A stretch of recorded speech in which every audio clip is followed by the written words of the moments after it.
এবার ইউনূসকে পাল্টা চ্যালেঞ্জ ছুড়লেন শেখ হাসিনা। স্পষ্ট জানিয়ে দিলেন তিনি ফিরছেন এবং সেই সাথে ডক্টর ইউনূসকে যে ফাঁসির দড়ি তৈরি করে রেখেছিলেন হাসিনার জন্য, সেই ফাঁসির দড়িতে ঝুলবার জন্য তিনি প্রস্তুত থাকতে বলেছেন খুব দৃঢ় কণ্ঠে। হাসিনার এই অডিও বার্তাটি এখন সবার হাতে হাতে রয়েছে। পাশাপাশি তিনি বলেছেন, পাঠিয়ে দেন সেই প্লেন, যে প্লেনে করে আমি এখানে এসেছিলাম। কতটা দৃঢ় কণ্ঠ থাকলে এমনটি সম্ভব? এর কারণ আন্তর্জাতিক সব মহল এখন হাসিনার পক্ষে একাট্টা। বিভিন্ন চাপে ইউনূস সরকার কোণঠাসা, কোনোভাবেই পালাবার পথ তিনি পাচ্ছেন না।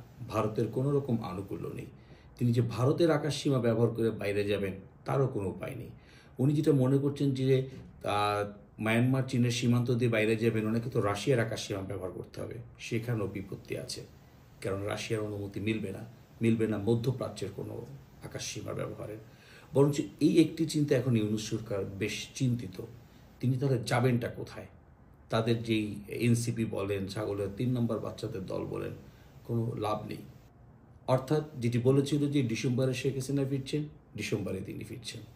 যে কারণের জন্যই ঠিক বিজয় দিবসের প্রাক্কালে তিনি তার সকল নেতাকর্মীদের প্রস্তুত থাকতে বলেছেন, যেন এই ইউনূস গংয়ের কেউ কোথাও পালাতে না পারে।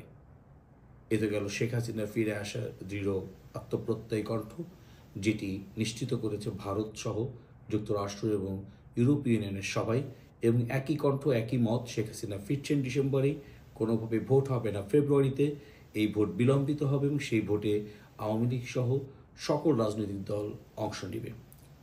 আমরা দেখেছি যে দুপুরের পর থেকে বিএনপির খালেদা জিয়ার যে অসুস্থতা, সেটা নিয়ে মূলত ধোঁয়াশা শুরু হয়েছে। বিএনপি এখন তাদের দলের নেতাদেরকে গুজববাজ বলা শুরু করেছেন। তাদের দলের নেতা দেশনেত্রী খালেদা জিয়া, তারা বলছেন যে খালেদা জিয়ার শারীরিক অবস্থা নিয়ে তাদের ভাইস প্রেসিডেন্ট আহমেদ আজম খান বলেছেন যে খালেদা জিয়া ক্রিটিক্যাল কন্ডিশনে আছেন এবং ভেন্টিলেশনে গেছেন। এই বক্তব্যের পরপরই কিন্তু সেটার বিরুদ্ধাচরণ করেছে বিএনপি এবং তার ঘণ্টাখানেকের মধ্যেই তার দলের মহাসচিব মির্জা ফখরুল ইসলাম আলমগীর বলছেন যে তিনি স্থিতিশীল আছেন। কেন খালেদা জিয়ার বক্তব্য নিয়ে এমন লুকোচুরি, সেটি এখন জানতে চায় বিএনপির তৃণমূলের যারা রয়েছেন। সবচেয়ে অবাক করা যে বিষয়টি দিয়ে আসলে শেষ করব, সেটি হচ্ছে বিস্ময়কর, তারেক রহমান ভোটারই নন।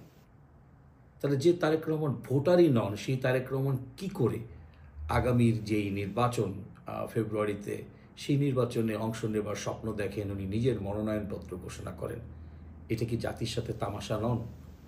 আইনে যদিও আছে কমিশন পারে যে সে বিশেষ অনুমতি, কমিশন তো তার একজন রিক্সাওয়ালাকেও, বাইরের দেশের রিক্সাওয়ালাকেও এটা বলতে পারে যে ঠিক আছে আমি তাকে দিলাম না, ভোটার, তুমি ভোটার দাও, তাকে দিবে, যে কেউ চ্যালেঞ্জ করতে পারে। কিন্তু কাজেই বিএনপি যে স্বপ্নগুলো দেখেছিল যে তারেক রহমান আসবেন, তিনি প্রধানমন্ত্রী হবেন, সেটি তো এখন গুড়ে বালিতে পরিণত হতে চলেছে।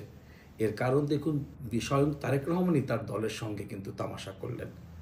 এই যে এতগুলো প্রার্থীকে মাঠে নামিয়ে তাদের প্রতিদিনের অর্থ খরচ করাচ্ছেন, এতগুলো তৃণমূলের মানুষের মনে স্বপ্ন দেখাচ্ছেন, কিন্তু এই ইউনূসের মনে তো ঠিকই রয়েছে -4 ফর্মুলা সে বাস্তবায়ন করবেন। সেই পথে তিনি হাঁটছেন, যদিও শেখ হাসিনার কড়া হুঁশিয়ারি তার সেই পথকে রুদ্ধ করে দেবে বলে মনে করে আওয়ামী লীগ সহ দেশের গণতন্ত্রপ্রেমী মানুষ।